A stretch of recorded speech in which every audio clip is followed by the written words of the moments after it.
It's so dark. Okay, I'm doing another one of these, like I'm walking in the rain at night, talking to myself videos. You can't see me. It's Christmas Eve, which is also Saturday night, 2017.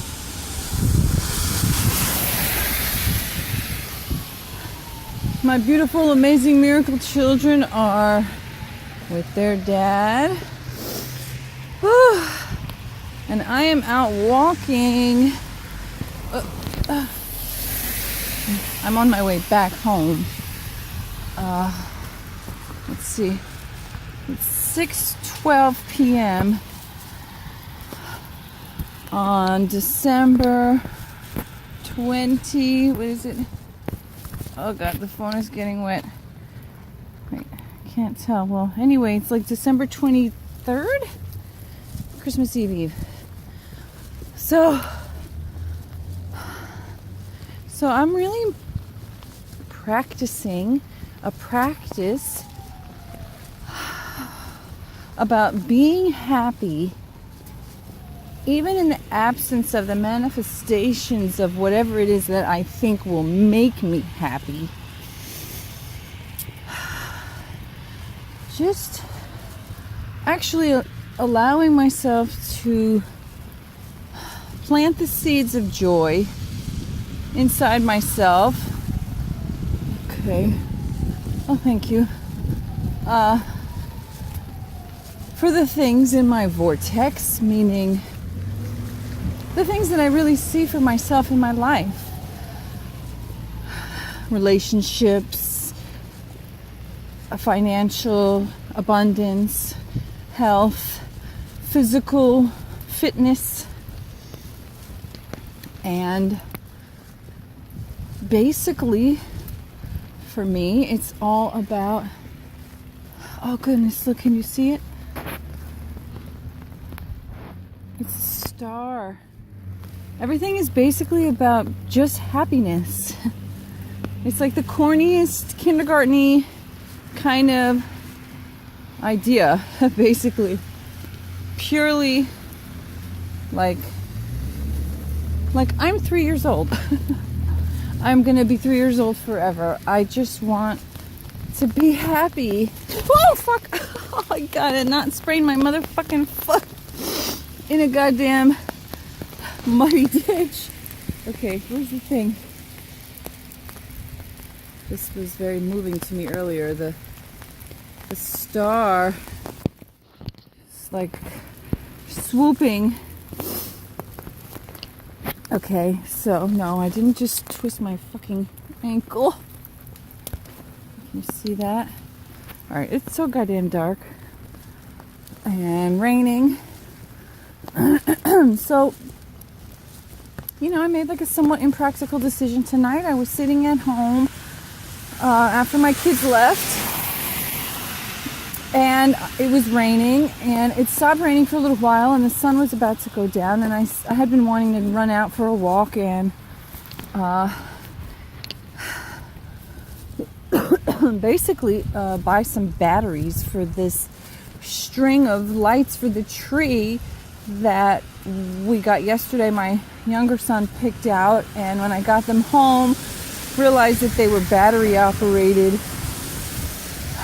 which I didn't have, like D batteries. So I was like, oh, I don't want to like spend my grocery money for the rest of the week on these batteries. And then I don't know, I just had the impulse, like, you know what, fuck it. Oh, I looked on CVS.com website, and it said you could get 4 D batteries for $6.29. So I'm like, okay, well, I could spare that amount for this joy for my son. Like, being a source of joy for my children is very joyful for me. So that's something that I really enjoy doing more of. And then I thought, so I was at CVS and I saw candy canes, but they had like corn syrup, high fructose corn syrup. So I was like, oh, I don't want to get these kind.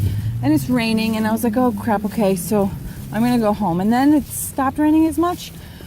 So even I was like a quarter of the way home, I was like, okay, well, fuck it. I'm just gonna go to Whole Foods anyway. So I ended up walking to Whole Foods, which was like past where I had been, and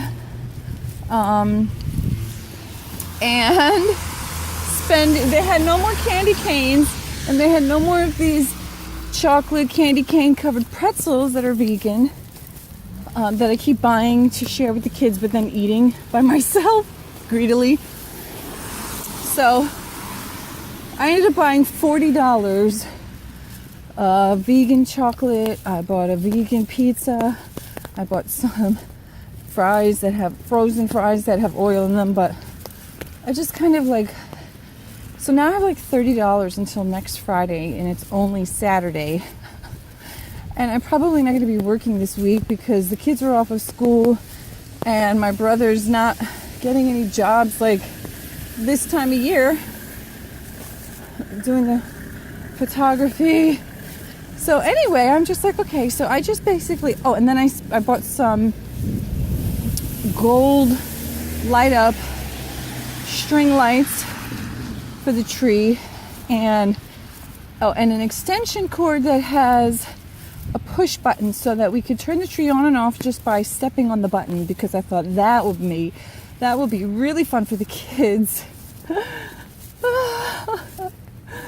So, I just went with like this inspired action, like, and at CVS they didn't have those batteries out, and they had like, so anyway, I looked it up again, and I showed one of the employees, and he ended up like going around and finding it for me, and he was like, actually, it's like you get two for $6.49, but then it's buy one get one free with your card.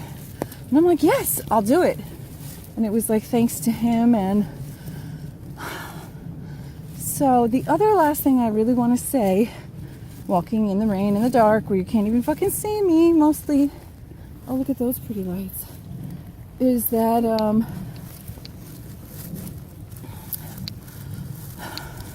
so I had this pretty cool thought of like, or maybe I'll turn it around and you get like a prettier view of something. The idea of a particular person being the right romantic partner for me, and the feeling of rejection and sadness that comes in the face of that particular person not agreeing with that. And so I was listening to Abraham Hicks today, and she was saying some things, and it really, so I had this thought, which was basically, I'm also watching What the Bleep Do They Know, which is on Amazon Prime, and I saw it many years ago in the theater, and I kind of got it, but a lot of it just seemed like BS, and so I wanted to watch it again with the, like what I know now, how many years later it's been, and very interesting. And so the idea that, okay, say Mr. X is, in my mind, Mr. X is Mr. Right. But in reality of the life that I'm here experiencing, Mr. X is saying, no, I'm not. I'm not interested in being your Mr. Shit. Okay, so cut off. Okay, so the idea that there's like one Mr. Right person, or Mrs. Right, you could say, if you're talking about whatever you want, a she, and that this person, that Mr. or Mrs. Right in your mind, in my mind, I've decided, okay, this person is Mr. Right. But in life, this person, Mr. X, has decided, no, I'm not your Mr. Right or Mr. Anybody. So I think the very natural kind of reaction, or I should say, not necessarily natural, but like the autopilot reaction to something like that, is to just be in despair, to feel rejected, or to be sad, or to feel that you're not lovable, or, you know, I'm not going to find love. I'm not going to find anybody who's as good as this person, which is obviously clearly not true, because like Lisa Nichols says, which I love, is, you know, I only want to play with people who want to play with me. So if someone says, hey, I'm not the one for you, what does that really have anything to do, anything whatsoever to do with my desire to have a best friend, lover, life mate? You know? What does Mr. X's lack of alignment, or Mr. X's lack of thinking that I'm his best friend, lover, life mate, have to do with the fact that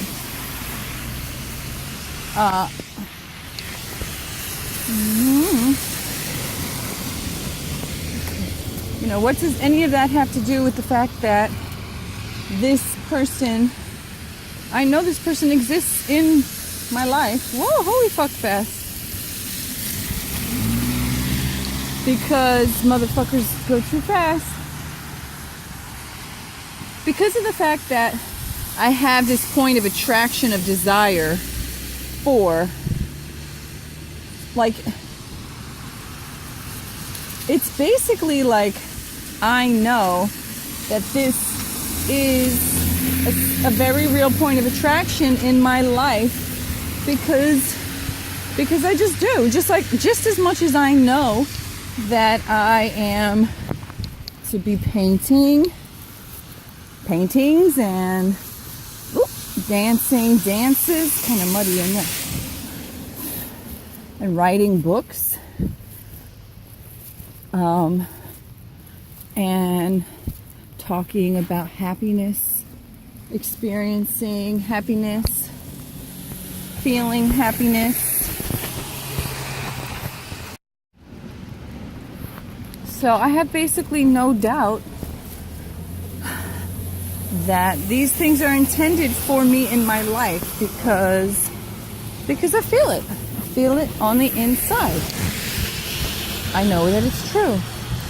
So what does one particular person's lack of feeling that he or she is the one, what does that have anything to do?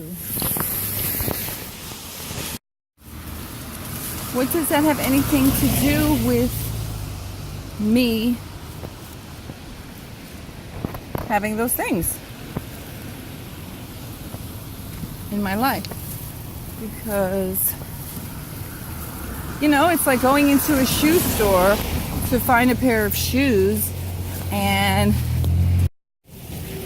you know, it's like going into a shoe store and not finding a pair of shoes that you want, and being like, oh fuck, there's no shoes for me. I really feel the desire, or feel this like impulse, or this inspiration that, you know, this a certain pair of shoes that you're looking for, whatever they might be, boots, sneakers, high heels, flats, flip-flops, swimming shoes, you know, like whatever the fuck kind of shoes that you know you need for whatever reason. And you check in one store, and then you're like all discouraged, like, oh, I guess the universe doesn't intend for me to have shoes, because this particular shoe store didn't have the shoes that I wanted. You know, it's like this particular person that I have decided is the one, for whatever particular reason, like for whatever particular reason you determined that store was the store that you needed to get those shoes from, or whatever it is. And so, because this one place doesn't have what you need, you decide that, okay, I guess life has decided that I'm not meant to have that thing. And this is such flawed thinking. This is such self-limiting thinking. This is such limiting beliefs, limiting thoughts, and excuses for staying small. Excuses for not trying to be happy, or not allowing yourself to be happy because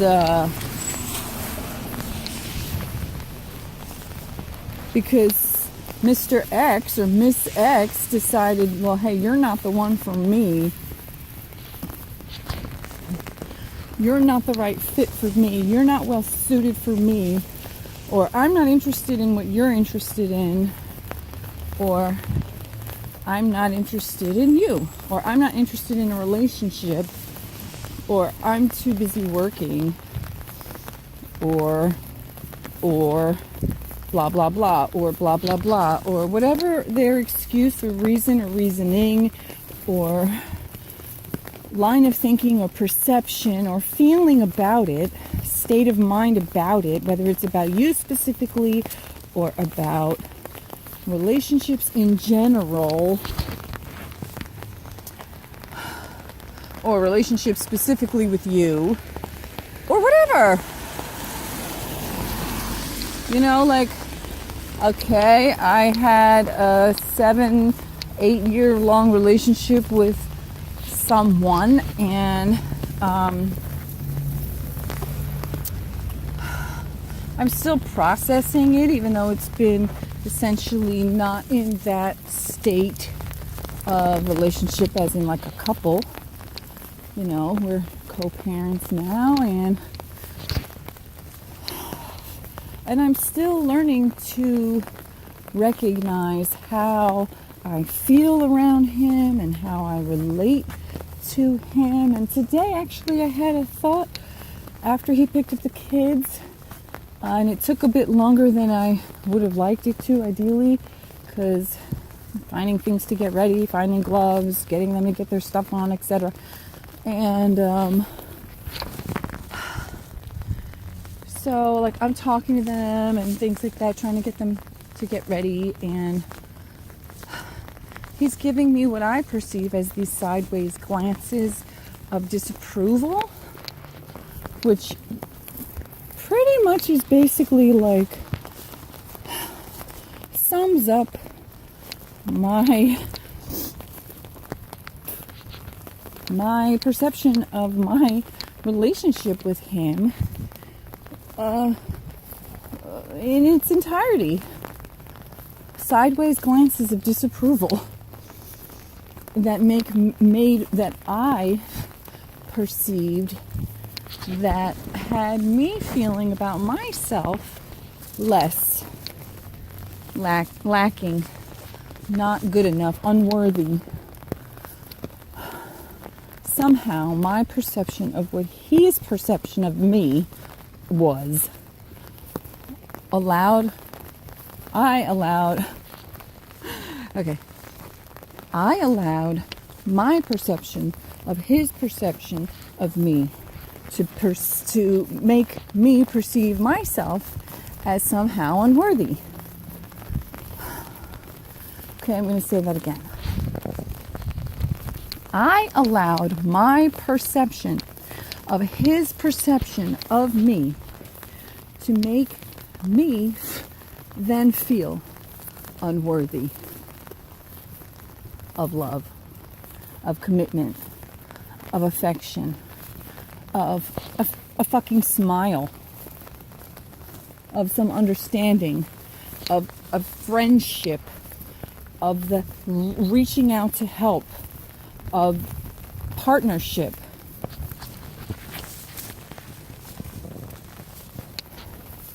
I allowed my perception of his perception of me to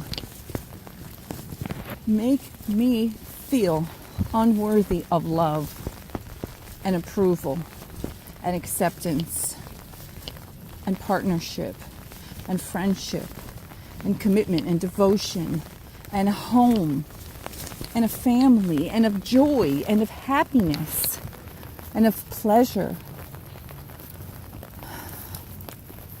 I allowed my perception.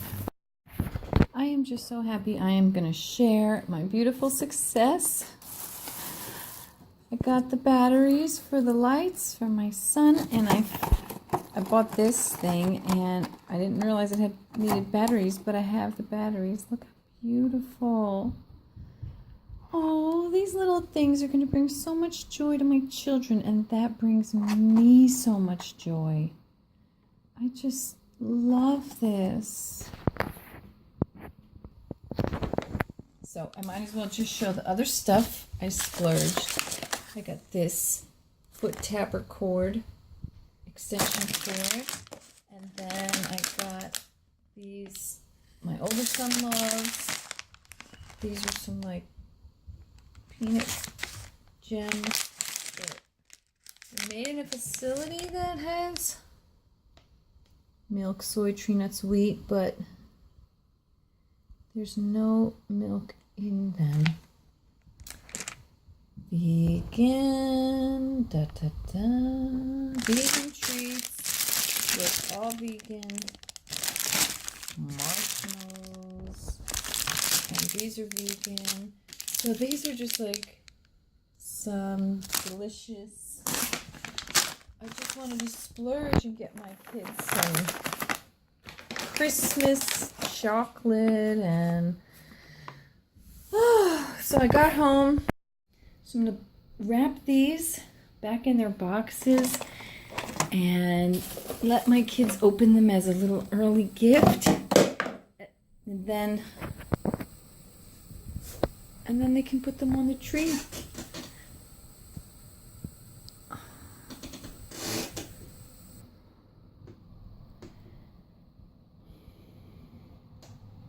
I love being happy, and I love finding reasons to be happy. And just to finish up what I was saying about what I was saying on my walk, that I allowed my perception of someone else's perception of me to make me feel that I was not worthy of love, of friendship, of a lover, companionship, of understanding. Now, Abraham Hicks teaches, and even Kyle Cease, and many others teach about it's not for other people to understand us. It's not other people's jobs to understand us. It's our job to understand ourselves. It's not other people's jobs to love us. It's our job to love. It's my job to love myself and to just align with people who will naturally, authentically love me, and that I don't have to do anything other than just be my authentic, happy self. So I really just want to repeat that. I allowed my perception of their perception of me to make myself think that somehow I wasn't worthy of love, friendship, of a lover.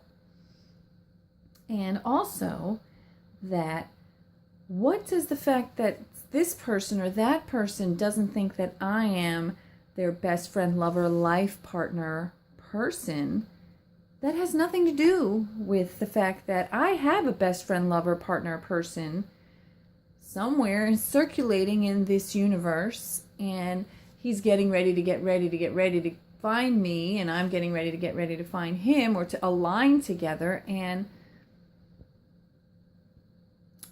the fact that Mr. X or Mr. S or Mr. R or Mr. whoever doesn't think that I'm his best friend, lover, life partner is irrelevant, completely irrelevant. And that is just so, it's just so freeing. It's such a freeing realization that, you know, limiting,